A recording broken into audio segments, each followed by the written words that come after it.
Hey, 42 here. It's 1971. The Cold War is cold, and there is no dominant world power. Only 2 years ago, we sent man to the moon. But now, America is focusing its efforts not upwards, but downwards. It has just announced the Hughes Glomar Explorer, a deep-sea mining vessel of extravagant scope and scale. The enormous deck spans 2 football fields. It features a 16-story derrick, and with a total span of 619 feet, she was the length of 2 Elizabeth Towers laid on their side. And the purpose of such a grand vessel? To mine manganese beneath the deep waters of the Pacific. Apparently, the ocean floor is littered with potato-sized lumps of manganese, nickel, and cobalt. At least $50 billion of it by some estimates. Papers and magazines across the nation and abroad are pushing the story of this maverick mining vessel owned by billionaire aerospace magnate Howard Hughes. The fantastical headlines included Hughes Tool Co. to build 600-foot mining ship for ocean nodules, and Hughes' deep-sea giant launched at Sun Shipyard. This was surely going to be one of the most exciting and profitable commercial ventures in human history. Except for one small problem. Everything I've just told you is a lie. Well, sort of, because the ship was 100% real. Howard Hughes was obviously real, and the ocean floor really is lined with potato-sized manganese nodules worth billions of dollars. But the story, famously reclusive billionaire sets up new mining company out of the blue and builds enormous deep-sea mining vessel. Yeah, well, that was an utter lie. A lie spun by the CIA to cover up the true and arguably much more important story that was unfolding beneath the mirage.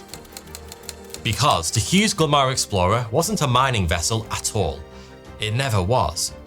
It was a covert operations ship, hiding in plain sight, designed with one very specific purpose: to recover a sunken Soviet submarine from the ocean floor and secretly bring its contents back to America without the Soviets or the rest of the world having any idea. This is the story of what is very probably one of the most devious and well-orchestrated secret operations in history. This is the unbelievable story of Project Azorian. Having good credit makes life simpler. Whether you're starting from scratch, bouncing back after a few financial setbacks, or you just want to strengthen your score for peace of mind, credit is the foundation. And if you're looking for a safe, simple way to build it up, you'll want to check out the sponsor of this episode, Kickoff. Kickoff is a credit building tool that helps you build credit safely and easily. There's no credit check to apply, and the affordable monthly plans are designed to quickly improve key credit factors and give you the keys to a future with better credit and everything that comes with it. It's the #1 credit building app on the App Store, and it makes building credit faster and easier. Using Kickoff couldn't be more simple. You sign up in minutes with no credit check, no interest, and no hidden fees. Their plans are really affordable, and they start at just $5 a month. On-time payments to Kickoff, which is easy with autopay, automatically get reported to all free credit bureaus. You can build your credit just by keeping your account open and making on-time payments. Kickoff users who had credit under 600 that made on-time payments increased their credit by an average of plus 25 points in their first month and up to plus 84 points in their first year. I found myself in a few sticky financial spots throughout my life, but I've always had strong credit to help me through those times, and that's why it's so important to work on your credit. So if your credit is holding you back, Kickoff is the safest and easiest way to build it quickly. Kickoff is giving my audience 80% off your first month. That's as low as $1 for your first month with the discount. So just click on the link in my description to get the offer. Don't miss out, and thanks to Kickoff for sponsoring this video. At an unspecified time on the 24th of February 1968, a Soviet sub slips beneath the inky black of the Pacific Ocean.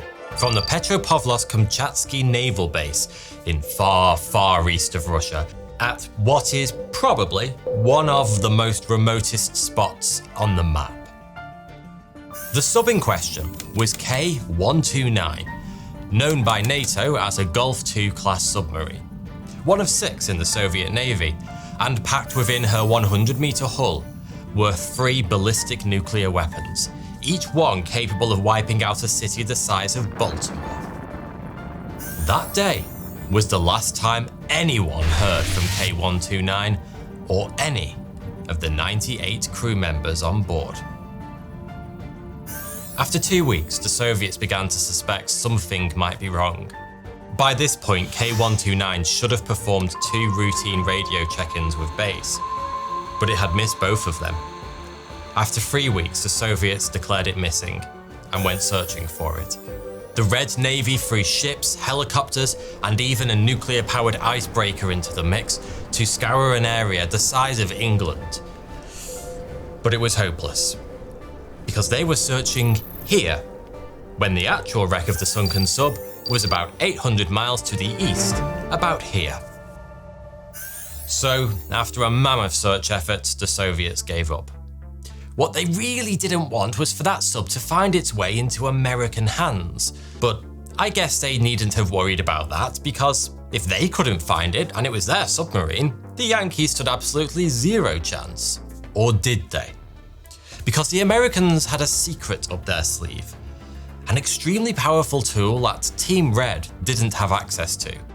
It was called SOSUS, or Sound Surveillance System, and it was secretly built using yet another cover story by the US Navy in the 50s at a staggering cost of $16 billion. The basic design for a land-based, long-range underwater listening system had been achieved. It comprises 20 naval facilities, primarily along the American coastline, with additional listening stations in Iceland and Wales. And its sole purpose was to monitor the seafloor 24/7 for Soviet submarines. If you hadn't noticed by now, the US were absolutely, singularly obsessed with the commies in the 50s. And that $16 billion investment, plus years of research and development, paid off big time when, on the 8th of March 1968, K-129 crashed to the floor of the Pacific. At 2000 hours UTC, a SOSUS array beneath the sea off the coast of Adak, Alaska, detected 2 loud, deep bangs. Using signals from other sensors in the array, the US Navy managed to triangulate the rough coordinates of the source of the sound. Then it was only a matter of hours before the US Navy calculated the location of the submarine's graveyard, accurate to within 5 nautical miles. Okay, so the next obvious step was to actually go out to the location, secretly of course, and see what was there. Bear in mind that the US had been tracking the movements of the Soviet surface-level ships and air traffic during the previous couple of weeks, and the Red Army's search party for their missing submarine hadn't gone unnoticed. Putting 2 and 2 together, the CIA were already pretty sure that the Soviets had lost one of their submarines, and were actively searching for it, but probably hadn't found it yet. And so was born Operation Sand Dollar. The US dispatched USS Halibut, an old missile boat that had been quietly refitted into a deep ocean search vessel, to the location they had flagged based on the SOSUS readings. USS Halibut spent 3 weeks scanning the seabed, using a mixture of sonar and a remote-controlled camera sled that moved along the seafloor and took pictures, using 8 cameras. Eventually, these pictures revealed a trail of debris, which they followed, and what do you know? At the end of it was K-129. During Operation Sand Dollar, the USS Halibut took around 22,000 still photos, all the while avoiding detection from Soviet scanners and patrols. At the time, we think the Soviets never did find out what the Americans were up to. Success! The US had just discovered their smoking ace. They had located a juicy Soviet wreck before the Russians, and without anyone noticing. So the next step was kind of obvious. They needed to go and look inside. Back at Langley, the CIA were practically salivating at the thought of what juicy Soviet weapons, secrets and snacks could be awaiting them inside the wreck of K-129. There was a good chance there would be cryptographic materials on board, and based on the photos, the CIA deduced there was a high likelihood the missile in tube number 3 was still intact. Retrieving this would provide invaluable information on how the Soviets built their nukes. But even for the world's most powerful navy, retrieving a 600-foot submarine 16,500 feet beneath the surface, packed with explosives, is no easy task. You can't easily send divers down there to attach some sort of massive winch. The pressure at those depths makes everything more difficult and a hell of a lot deadlier. And so we circle back to the Hughes Glomar Explorer, the supposed mining vessel owned by billionaire Howard Hughes. More on that in a minute. This was the culmination of one of the most ingenious wartime plans in history. Because at the heart of this ship was the solution to the old, how do you pick up a 600-foot submarine from the ocean floor and then transport it hundreds of miles without anyone noticing, chestnut? The solution was both stupidly simple and genius. They built the world's largest arcade claw. Seriously. After the CIA had come up with the overall plan, the engineering designs of the vessel and its construction were done by global marine shipbuilders. The ship was scheduled to be built at the Sun Shipbuilding Yard in Pennsylvania. This was carefully designed to resemble a deep-sea mining vessel from the outside, but on the inside it housed a giant claw, which was affectionately named Clementine by those working on it, which happens to be arms manufacturer Lockheed, who the CIA contracted to build the claw itself. Clementine was built inside an enormous floating dry dock called Hughes Mining Barge 1. Essentially a giant metal box on water, it ensured that Soviet spy satellites couldn't glean any intelligence from the skies. And when the claw was complete, the Hughes Glomar Explorer could simply float inside the dry dock, and the claw could rise up inside the ship's hull from underneath. So, at no point would the giant claw be visible to the outside world. And everyone working on the claw had to undergo rigorous polygraph tests by the CIA. Normal steel would crumple under the roughly 7,300 pounds per square inch of pressure the claw would be under when it finally reached the submarine. So Lockheed had to use HY-100 high tensile plate, usually reserved for the world's most advanced ballistic subs. The claw, or Clementine, had 8 hydraulic fingers, each longer than a bus. Getting this monstrosity to the ocean floor also required some insane engineering. Lockheed manufactured 600 steel pipes, each 30 feet long and weighing about the same as a 2-story building. The specially designed derrick in the middle of the ship would, one by one, connect these pipes in one long string of steel to steadily lower the claw to the ocean floor.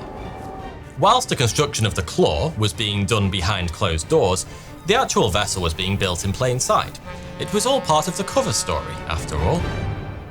Remember that whilst all of this was going on, an elaborate tale was being woven in the press, all puppeteered by the CIA, to make the world, and most importantly, the Ruskies, believe that eccentric billionaire Howard Hughes is going mining for manganese. They even went as far as to hire actor Richard Anderson from hits such as The $6 Million Man and The Bionic Woman to star in a high-budget commercial for the Hughes Glomar Explorer, specifically targeted at executives in the mining industry. I am now aboard what is probably the most technologically advanced seagoing vessel in the world today, the Glomar Explorer. They thought they were buying shares in a billionaire-backed mining venture, but really, they were being sold an illusion. And so, Project Azorian, as it was codenamed within the CIA, after 6 years of research, development and construction, not to mention a total cost of about $800 million, was ready for action. In July 1974, the Hughes Glomar Explorer and Clementine set sail to steal some Soviet secrets from the seafloor. The vessel shortly arrived at the crash site, which, as far as the CIA were concerned, the Soviets still hadn't been able to locate. Or had they? You see, the Hughes Glomar Explorer was at the location for over a month. That's how long it took to piece together their big magic steel straw to lower the claw to the ocean floor and then lift the submarine. But during that time, they were constantly being watched by Soviet Navy vessels. Every few days, a Russian boat would just sail by. And at one point, a Soviet missile tracking ship, Chazma, parked itself next to the Hughes Glomar Explorer and spoke to the crew over the radio. They asked what they were up to which the Glomar Explorer crew replied, "Conducting deep ocean mining tests for manganese nodules." No doubt, with arse cheeks as sweaty as a Premiership footballer, they were very relieved when the Chazma crew replied and simply wished them good luck and left. However, it has since transpired that the Soviets weren't so naive after all. Perhaps those suspicious patrol boats were keeping an eye on the American ship because they knew all along what was going on. It was later discovered in 1991 that the Soviets had received a tip-off that the CIA had been planning an operation to salvage K-129. So they probably saw right through this whole billionaire deep-sea manganese mining smokescreen. The most likely reason they simply left them to it is because they couldn't prove it, at the time at least, since they still probably didn't know the location of their own lost submarine. They couldn't be entirely sure that's what the Americans were doing there. So, after all of this, did the CIA actually recover the sub? Well, yes and no. They recovered half of it. For the first couple of weeks, the mission was going precisely to plan. They had the claw lowered and its 8 appendages wrapped firmly around the wreckage. Aboard the Glomar Explorer, the mighty derrick was beginning to pull the submarine up, when suddenly several of the mighty fingers violently snapped off the claw mechanism and sank to the ocean floor. Moments later, half of the wreck of K-129 tore apart from the rest of the vessel and followed them to the bottom of the ocean. Only the bow, the front of the ship, was recovered. There was no hope of rescuing the lost back section. So, what did the Americans find on the submarine once it was safely ensconced within the so-called moon pool, the belly of the Hughes Glomar Explorer? Well, if CIA reports are to be believed, and that's a big if, the Soviet nuclear missiles, which were supposed to be the prize jackpot of the entire mission, were not on the recovered part of the sub. They were lost with the tail end when it broke off from the claw. The team did find 2 nuclear torpedoes, however, so the mission wasn't a complete failure. They also found the bodies of 6 Russian crew members of K-129. The Americans gave them a funeral, as best they could at sea, with full military honours. It's also suspected that sonar equipment and other scientific instruments, and possibly some cryptographic material, were recovered. The entire salvage of the wreckage was filmed by the CIA, but it remains classified to this day, so we can't truly know what they found. Despite only recovering half of the submarine, it appeared as though the mission was relatively successful, and the most important goal, keeping it tightly under wraps from the Soviets, had been accomplished.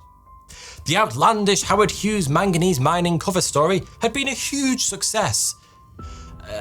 That was until the following year when it all fell apart. American journalists had been digging around the Howard Hughes story for some time now. And in March 1975, the Los Angeles Times and the New York Times published exposés, revealing the Glomar Explorer was actually a CIA-backed salvage ship seeking the remains of K-129. Despite the true nature of the mission having been exposed for all the world to see, including the Soviets, the CIA remained stoic.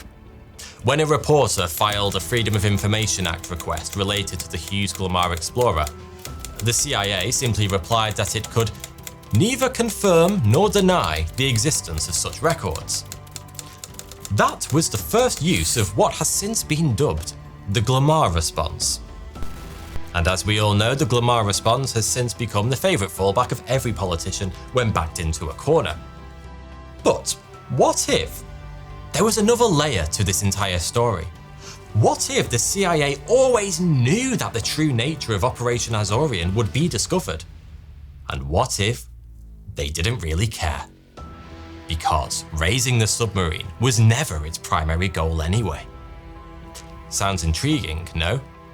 Well, in 1975, about a month after the main submarine story had broke in the LA and New York Times, Time magazine published a story in which they wrote, "Raising a Soviet submarine was not the Glomar explorer's mission at all, but the supreme cover for a secret mission as yet safely secure." That's right, ladies and gentlemen. The super secret, super expensive mission to steal a Soviet submarine that required a masterfully orchestrated international cover story involving an eccentric billionaire was all that time just a cover story for another, third, super secret mission. After all this time, it turns out there was a third dream level to this inception. At least that's what the conspiracy theorists believe. What was this super secret third mission? Well, the most likely answer is that whilst the Glomar Explorer was out there in the ocean for a whole month, using its azimuth thrusters to stay precisely over one spot, the crew were installing wiretapping equipment on undersea communication cables. The other rumoured possibility is that they were installing a covert underwater missile silo. And if you think about it, it really makes sense that if the CIA wanted to do either of those audacious things, they would create a cover story on top of a cover story to create as much uncertainty as possible. There was even a Freedom of Information Act that went to court in 1975, known today as Military Audit Project v. Casey, to try and discern if there was a super secret third motive to Operation Azorian. Would it surprise you to learn that the US government used the Glomar response, saying they could neither confirm nor deny the existence of a super secret third mission? The most interesting thing from that court case was a comment that the judge made. Even if the true purpose was to raise a submarine, there may be some advantage in leaving Soviet intelligence agencies with lingering doubts whether some other purpose motivated the project. In other words, even if there wasn't a super secret third mission, and the primary purpose of Operation Azorian was in fact to raise the remains of K-129, neither confirming nor denying that would always leave a lingering doubt in the minds of their communist enemies if the CIA did do something else aboard that boat all those years ago. A missile silo that the Russians would never be aware of, or a wiretap that might still be active to this day. We still don't know, and we probably never will. But if Operation Azorian reminds me of one thing, it's when Sun Tzu wrote in The Art of War, "The whole secret lies in confusing the enemy, so that he cannot fathom our real intent." Thanks for watching.